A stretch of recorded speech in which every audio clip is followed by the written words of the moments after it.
Hello, everyone. My name is Dr. Christy Archuleta, and I help to lead the behavioral financial planning track within our master's program and our our online graduate certificate in behavioral financial planning and financial therapy.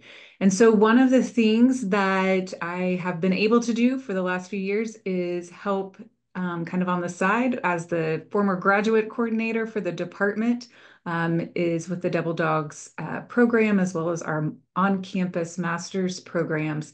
And so we have some important people on the call today that are going to be very helpful to your journey if you are someone who is thinking about pursuing the Dawgs pathway, or if you're just watching this because you're interested in some of our on-campus financial planning options or degree programs. So we have a lot of different options you can choose from depending on kind of your pathway and how your future career plans. So it's a really great time to be a financial planning student. So first of all, we have our brand new graduate coordinator assistant. Her name is Jeannie Taylor.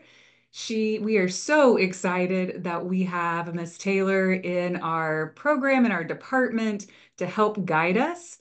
Next, we have Matthew Orsog, who is also new. He is our undergraduate advisor. So if you're in the Dawgs pathway, you'll probably want to talk with both of these people at some point in time to think about what is it that you need to be thinking about, how can you make that pathway the best way forward, and then kind of just some natural steps that you need to do, and also some required steps that you need to do to get through the pathway and into as a master's student. Next up, we have Dr. Swarn Chatterjee, who is our department head for financial planning, housing, and consumer economics. And he is also a financial planning faculty member and been a professor here at UGA for, I don't even know how long, but a long time. So 17 years. 17 years. So he knows everything about everything. So we're delighted to have him on here as well to share a little bit about the financial planning program and some of the different options. So I'm actually going to turn it over to him now. Yeah. Thank you, Dr. Archuleta, first of all, for making this happen. And welcome everyone to this event. And thank you for being here. And I will get started a little bit about, the field of financial planning and the profession. But I want to also thank Matthew Orsarg and Jeannie Taylor for being here. And yeah, and so I hope this will be an informative session for you and you will learn from this and consider financial planning as a pathway for your master's program. So at this time, why financial planning? It's because it's about helping people. So financial planners help people manage their money, get their finances together so they can have a fulfilling retirement and a financial journey really through their lifespan. And it is one of the fastest growing professions in the economy, in the country.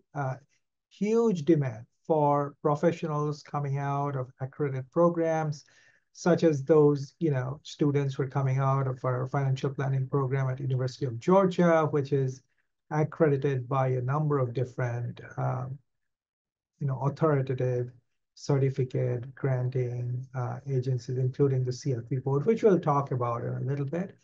So there are two things that excites me and a lot of our students and faculty and colleagues in the program is that it's rewarding in the sense that you are helping people manage their money, helping them build their financial security, their financial future. So it's very rewarding in itself, right? It's like you get that psychic reward. But in addition to that, it's also a very financially rewarding program. As you can see, these are the Bureau of Labor Statistics numbers, but the median salary for someone with a bachelor's degree, CFP financial planner is $87,850. So good salary, lots of jobs, and you know, it's just a great, rewarding profession to be in at this time. And this demand is likely to continue to grow as the demand for financial planning outpaces the demand for a lot of the average job growth in the economy. So why UGA? It's because we are one of the top ranked, nationally known brand name programs in this field. We have expert faculty who are prolific authors, nationally known researchers, uh, thought leaders in the field, and and we are innovative. So in addition to the regular program and curriculum, so you will, as you go through the program, you will take courses that will get you to meet the academic requirements to sit for the CFP exam. But we augment that with experiential learning opportunities, such as we have different centers, such as the Love and Money Center, where students work as peer financial counselors, financial therapists, and they work with other students and the Athens, Georgia community and help them with advise them on their financial needs and questions. And then we have a joint program in collaboration with the IRS. I hope you know what IRS is, the Internal Revenue Services.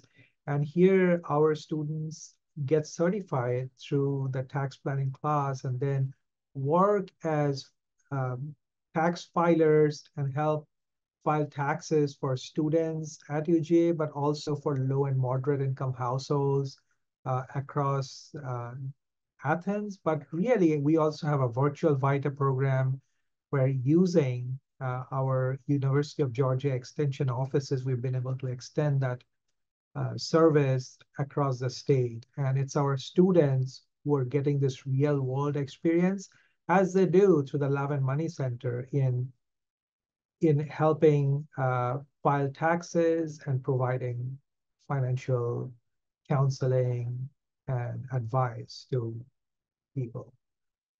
We also have a very active and dynamic Student Financial Planning Association. This is a student-led financial planning organization that meets frequently, that does a lot of professional development, networking, activities. We bring in speakers almost every month. There are lots of other service and pro bono activities that the SFPA does. And so, yeah, very fortunate. Really, as I would say, is to be at the right place at the right time, to be at the University of Georgia Financial Planning Program. So our mission is to transform students into effective practitioners and scholars who foster inclusivity in behavioral financial planning and counseling by providing experiential learning opportunities in a collaborative and diverse environment from nationally recognized faculty. And truly, if you're already an undergraduate in our financial planning program, you know this, but for those who are looking into coming into our program, you will see this, that we have an amazing group of very student-centered faculty. We truly want our students to be successful, not just in the classroom, but graduate and be effective and successful practitioners in the field of financial planning, financial counseling, and financial therapy. So there are different tracks that students in our program can choose. So one could be the regular traditional track where you meet all of the requirements to sit for the CFP exam.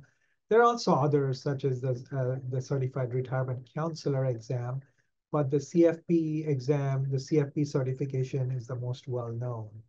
But if you want to specialize into retirement planning, then the Certified Retirement Counselor program is excellent too. We also have a joint Bachelor of Financial Planning and Financial Therapy track.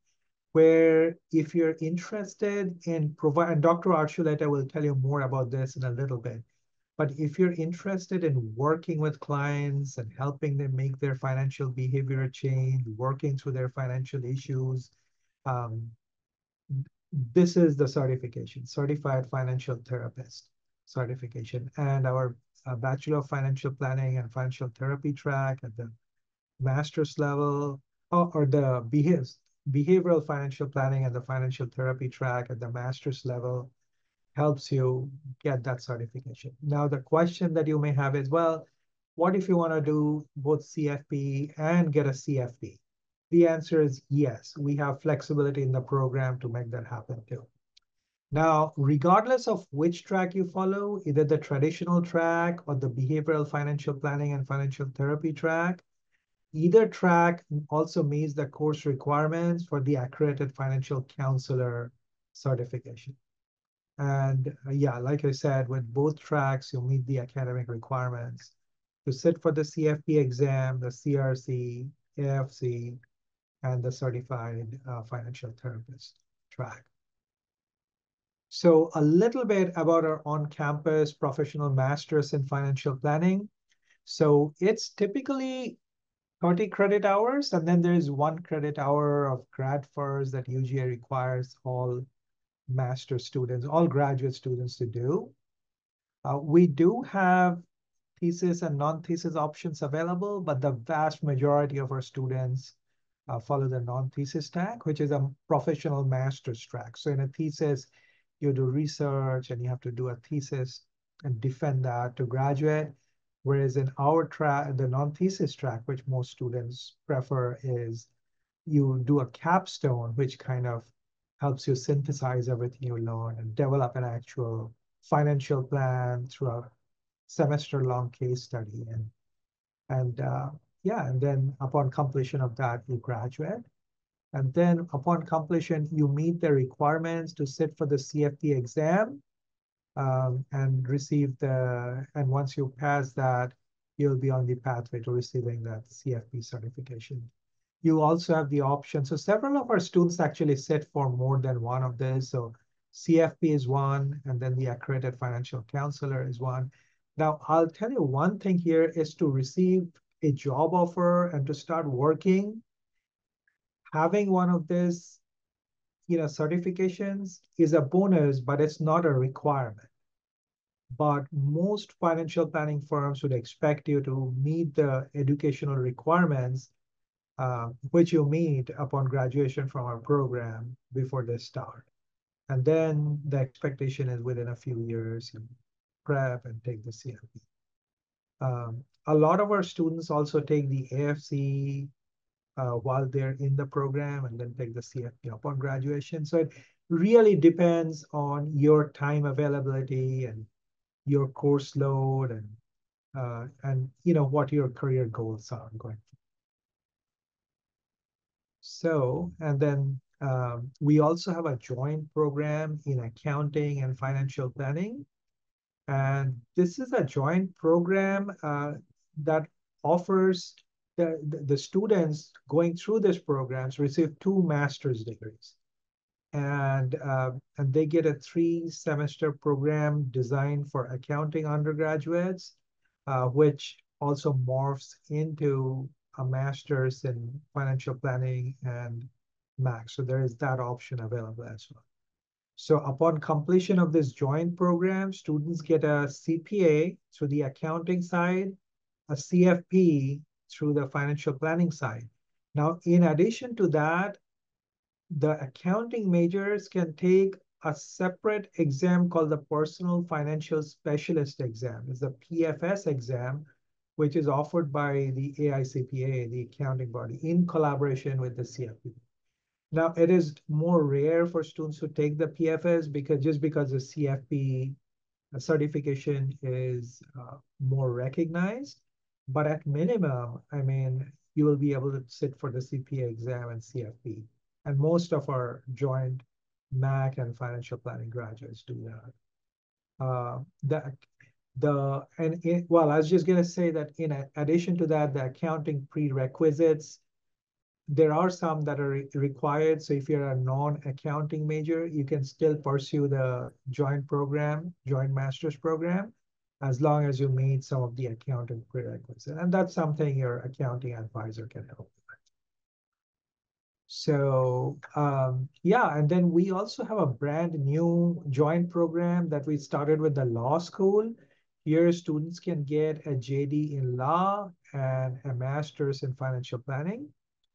And so here you earn 2 degrees. And so how this process works is you apply first to the law program, and then you apply to the master's program. And typically, this program is designed as a 2-semester program. So law students can take the financial planning. So this is it, the tie-in is it an online financial planning program, where students can take the online financial planning master's degree while they're off campus doing apprenticeship or shadowing. You know, it, they're doing their meeting their field practice requirement as part of their law program. And so this is appealing to a lot of students who want to pursue a JD and financial planning and move in and practice in estate planning or tax planning. So, and with that, and then, like I said, Dr. Archuleta will tell you more about the behavioral financial planning and the financial therapy track. Yeah, so just to go back, in our master's program, you'll have the option to choose between 2 different tracks, the traditional track, which Dr. Chatterjee described, and then the behavioral financial planning and financial therapy track.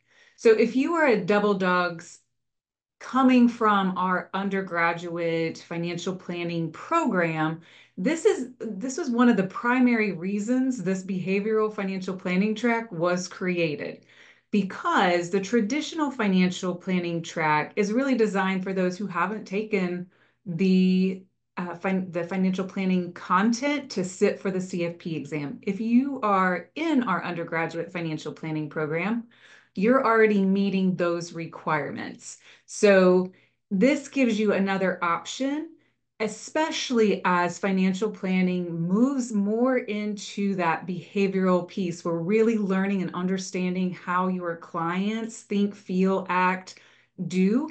That lead them to the financial decisions they make, and really helping alter some of those things that they're not quite doing so well. So we want to help them do better things, to think differently, to feel differently, to act differently around their money. And that's what this track is really about. So with the increasing AI and technology use within financial planning, that's going to take care of a lot of the technical skills, because you need to have the technical skills as well.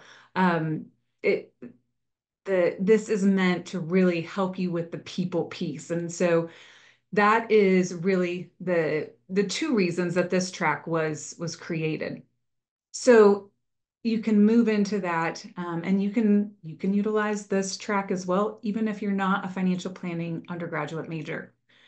So for this one, this is again really integrating psychological aspects, relational aspects around money, so that we can really understand our clients, our family clients, why they do what they do, and how we can help them do better. So I like to say that, numbers didn't show up on a paper just because they were numbers. There are reasons, there's biases, there are behaviors that drove the reason why you see the numbers on the paper. And so that's really getting into that. So this really prepares you if you want to be working with clients, like be client facing, a client facing financial planner or financial counselor or a financial therapist. So again, we're offering advanced work in these areas. As a double dog, you can take some of your you can take some of your core financial planning courses, like you can choose, financial counseling and communication, estate planning, investments. You can take some of those required financial planning courses as your four courses that you're going to take that fit into this. And then you layer on the behavioral financial planning and financial therapy courses. So as we've already mentioned, this does meet the requirements for the accredited financial counselor and the certified financial therapist certifications. And there's an experiential learning component that's actually required in this track, and that is to serve as a financial coach in our Love and Money Center. So much like if you're a financial planning student and you have the opportunity to be required to um, uh, be in VITA and meet with clients via VITA, this track has a similar opportunity where you're working in the Love and Money Center, which is often one of the things that students say is the most impactful part of their whole college career, undergrad, graduate level, is being able to work in this clinic. Um, I'll talk a little bit more about the clinic a little bit later because you don't have to be in this track to actually work here, but there is a process for how that works. So moving into Double Dog. So the purpose of uh, this webinar, this info session is about Double Dogs as well as our describing our different master's degree program opportunities. So just to talk a little bit about Double Dogs in case you're not super familiar with it and you want to know more about it, this is honestly a really cool opportunity that you have as UGA students to earn a bachelor's and master's degree in around 5 years, depending on what options you choose and how fast you've been through your undergraduate program. So we say it's really kind of like, if you think about your bachelor's degree being kind of a typical 4-year degree, you're able to complete that master's degree with just one extra year, which is a really great opportunity. You can also use your Hope and Zell Miller scholarships to be able to pay for those 12 graduate credits, which is huge because you don't get that in your graduate program. So you're being able to utilize those funds to help you pursue that master's degree, not till the end, but at least part way.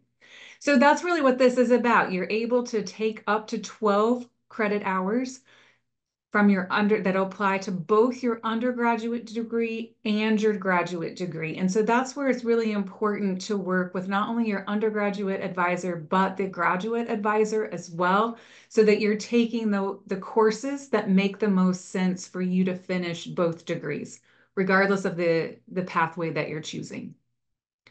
To be able to qualify for the Double Dog pathway, you have to apply for the Double Dog pathway. That's step one. We'll talk about that here in a minute. But spend some time talking to your undergraduate advisor about your career path. And that you are thinking that you want to pursue this Double Dogs in financial planning, regardless if you're coming from financial planning as an undergrad or outside of financial planning, whether that's the department, the college, wherever you are on campus.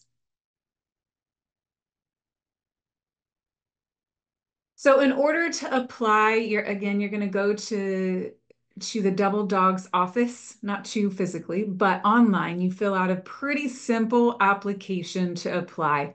The things that are required for you to even qualify for the pathway is to have at least 60 hours. So you need to have taken at least 60 hours towards your undergraduate degree and have at least a 3.0 GPA. So that's going to be the two kind of baseline requirements that everyone who's accepted into the Double Dog pathway has to have.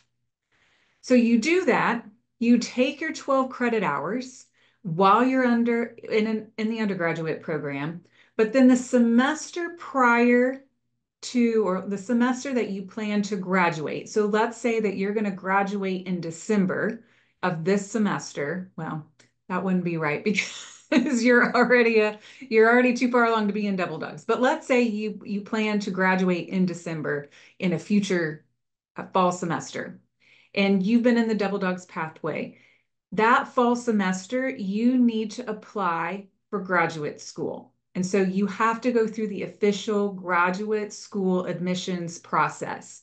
So you're going to the way I believe the fee is waived for double dog students. So if you're a non-double dogs and you are you're a master's student wanting to apply or a prospective master's student, then there'll be a fee that you'll have to pay to apply for graduate school. But you'll fill out that application. The deadlines are July 1st for a fall semester start and November 15th for a spring semester start. So I talked a little bit about this already. We accept our graduate school applications once they are fully completed, really kind of on a rolling basis. So you can really apply at any time. Honestly, the earlier you apply, the better, because that gives us notice that you're really interested in applying for the graduate program. You're not really regardless of where you are, you're not really guaranteed admittance into the graduate program. So it's really important to have your application fully complete when you submit it. Faculty typically review somewhere between 2 to 4 weeks, and then you'll get a response. Of course, the earlier you apply, the better, but it might take a little bit longer in order to receive that word back. You'll need to have letters of recommendation, a resume, and then make sure that you fill out our template completely. So you'll tell us not only just the main things about yourself, but tell us why it is that you're wanting to apply for our program and which program you're applying for.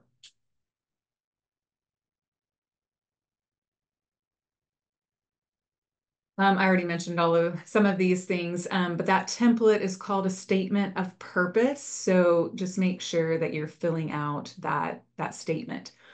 When you apply, or if you're interested in applying, you're simply going to go to our website, fp.uga.edu. Very simple. And you are going to click on uh, that you want to apply underneath the graduate school or under our graduate programs. There's a tab to apply, but then make sure that you're clicking on all the things that you need to click on in order to make sure that you're clicking on that template for the statement of purpose. So it gives us all of the instruction of specifically how to apply at this URL, which you can simply do through our website. So the next thing I was going to walk through are really common questions that we get all of the time. And I thought this might be helpful. And then if any of you have any questions, certainly happy to field those. Hopefully among the four of us, we can answer some of those questions or most of those questions. So the first question is, which track should I choose if I want to pursue a master's degree in financial planning? And I will ask you, what is it that you want to do in your career? And what is your current major? What is it, the degree that you're planning to get? So those are kind of my two questions that I ask back to you. And why I ask those particular questions is because if you are someone who is outside of or have a degree outside, an undergraduate student who's outside of financial planning, or you are a prospective master's student that did not get a degree in financial planning, but your goal is to sit for the certified financial planner examination so you can become a CFP someday, you need to choose the traditional track.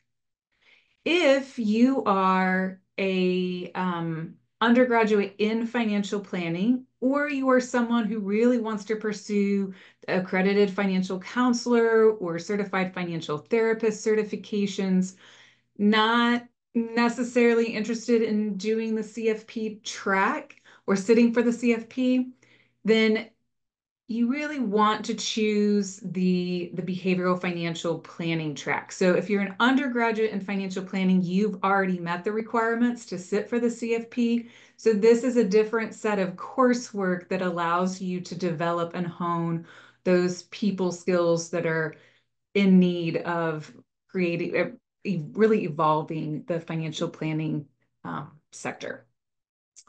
Um, the next one, can I take both tracks? Can I do both tracks? Of course you can.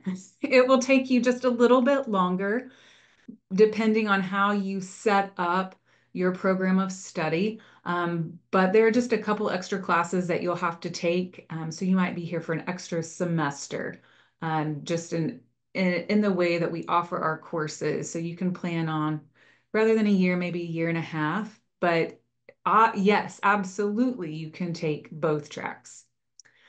Which graduate courses should I take first? So this is a very common question, and regardless of what track that you choose, we always recommend that you take 8200 first. So FHCE 8200, which is the fundamentals in financial planning course. You're going to need that regardless. So that's a good one that will count for both undergraduate and graduate. And then we often recommend investments one and two, financial counseling and communication. So those are a couple that are we commonly recommend as kind of those first courses that you take. The next one is I would like to take or need to take 5205S or 7205S, which may mean nothing to you because they're just numbers. But this is our practicum in financial planning course. And so this practicum runs a little bit different because of just the way we have to the limit that we have in the number of seats that are available for it, as well as we have people who are required to take it and then people who are wanting to take it. So our behavioral financial planning and financial therapy master's track students, they're required. So they kind of have first priority of getting those seats. And then we open it up to doctoral students as well as other, traditional financial planning students and undergraduate financial planning students. There is an application process that you will see it'll get distributed kind of mid to later semester. So be watching for that. You must apply for that in order to be considered to take a seat in that class because we have to plan out how we're going to make that class work every semester. So it is offered both fall and spring, and I highly recommend that you do take that if you can. It is a great experience. You must have taken as an undergraduate student 3200, which is the Introduction to Personal Finance course, and 5200, FHCE 5200, which is Financial Counseling and Communication. Sometimes we also consider that as a co-requisite, kind of depending upon the demand.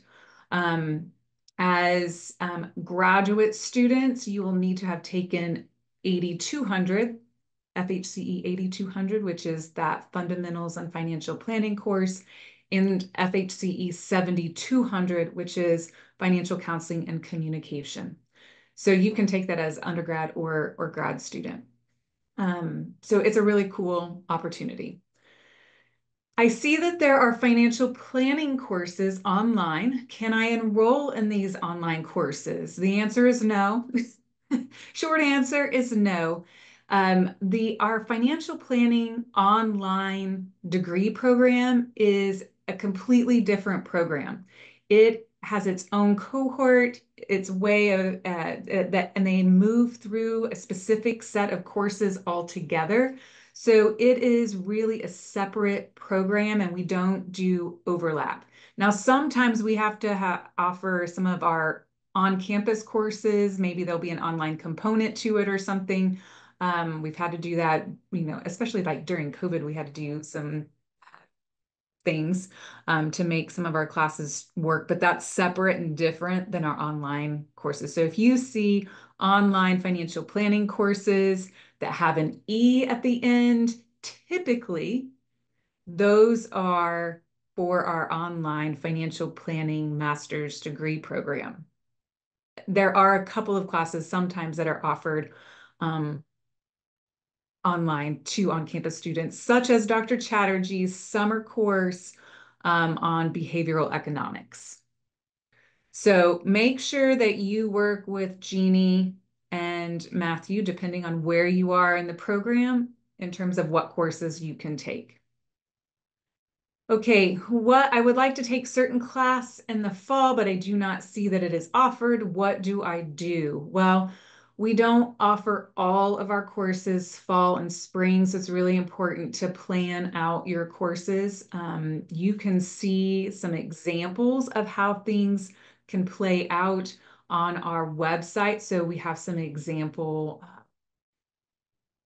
program of study forms, but again, really work with your undergraduate advisor and or the graduate coordinator assistant, so Matthew or Jeannie, to determine what it is that you can do. Dr. Chatterjee, would you add anything else to that?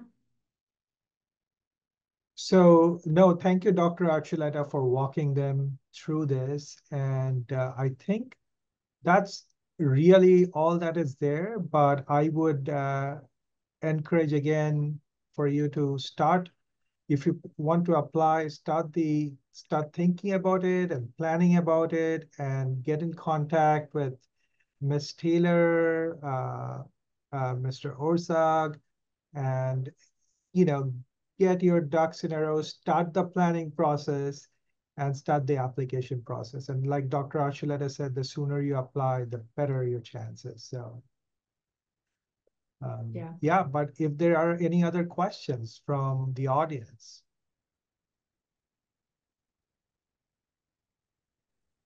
I'm considering doing nonprofit work a couple years after graduation. Is it possible to get my undergrad or my double dogs credits while I'm an undergrad? And like, will they still be valid a year or two later if I enroll in the graduate program?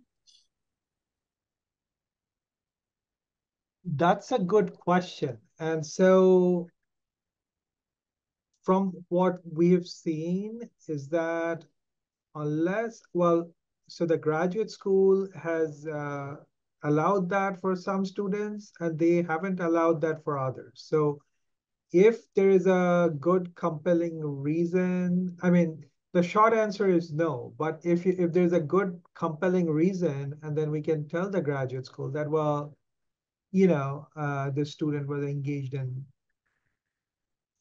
actively participating in something else, or there is some reason why they couldn't, then it's a maybe.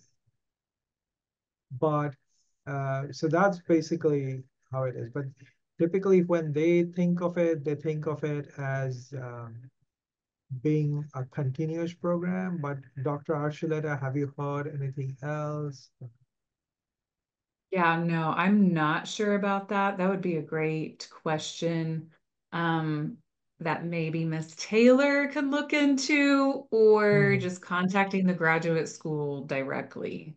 That Yeah. I do not know the question or the answer to that question. And Sammy, just following up on that question. So you were thinking of currently, tell me what your undergraduate is in, major is it? Is it nonprofit or? BBA in management and human resources. Okay.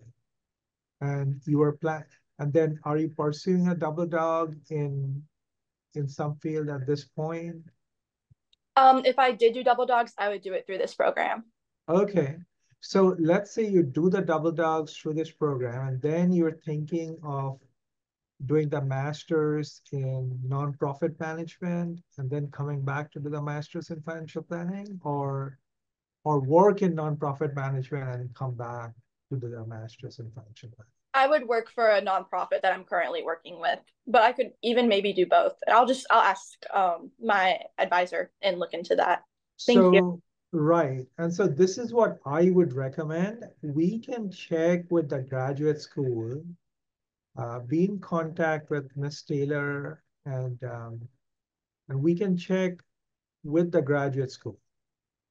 But I would say it's probably, I mean, we are talking about a few years down the line. right? So there could be other options. So maybe, proactively you can get in still into the double dogs pathway and start pursuing the double dogs pathway because that that's a net positive anyway. That doesn't affect your, undergraduate trajectory. But as you're in the course or in the meantime, we can find out and see. Great. Thank you so much. Yeah.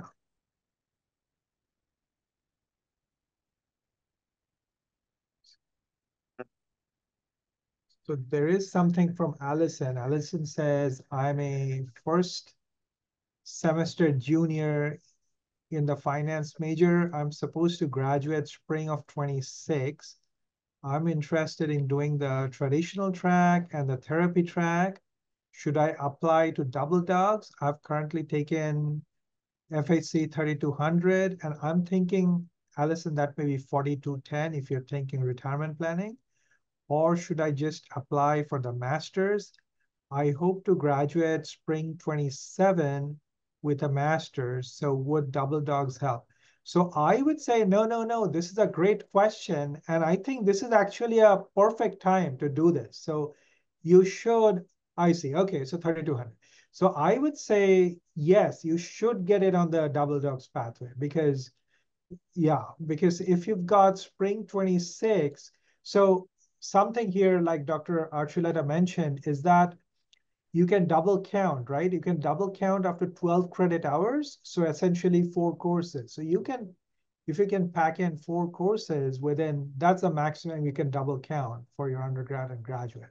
So this is actually the ideal time in your, if you look at your uh, degree timeline, this is the perfect time to do that, to get into the double dogs pathway and take the courses, the graduate courses. Yeah.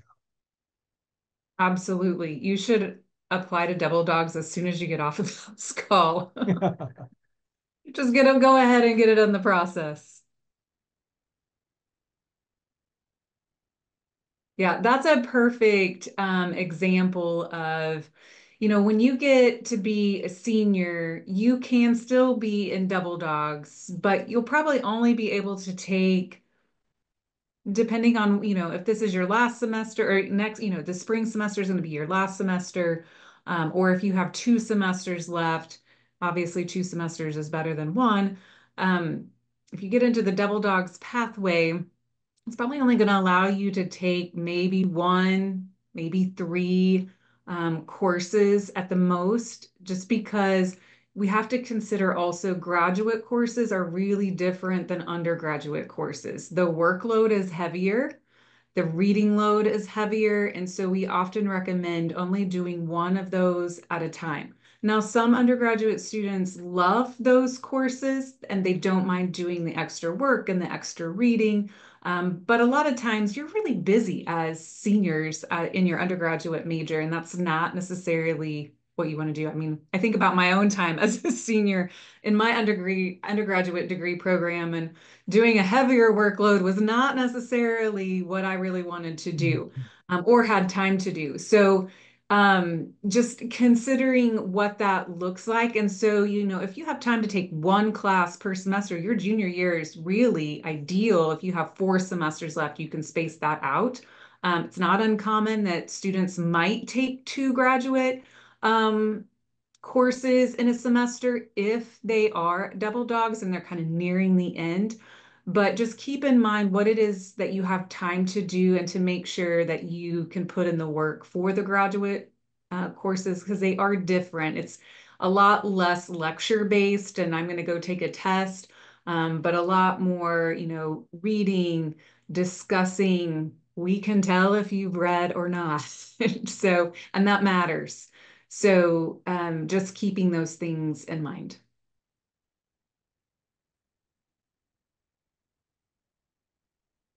Are there any other questions? These have been really great questions.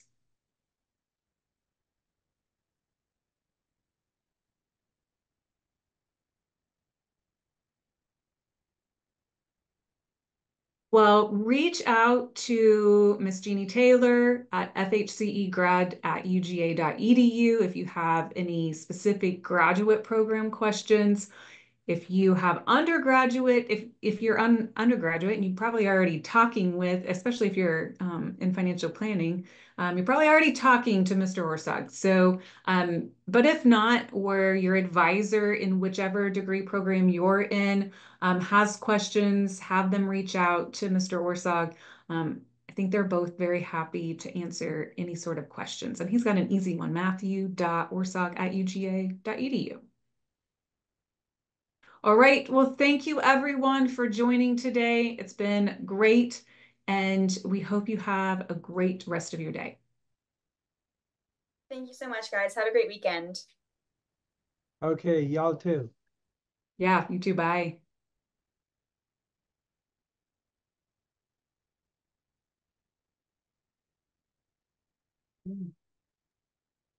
Christy.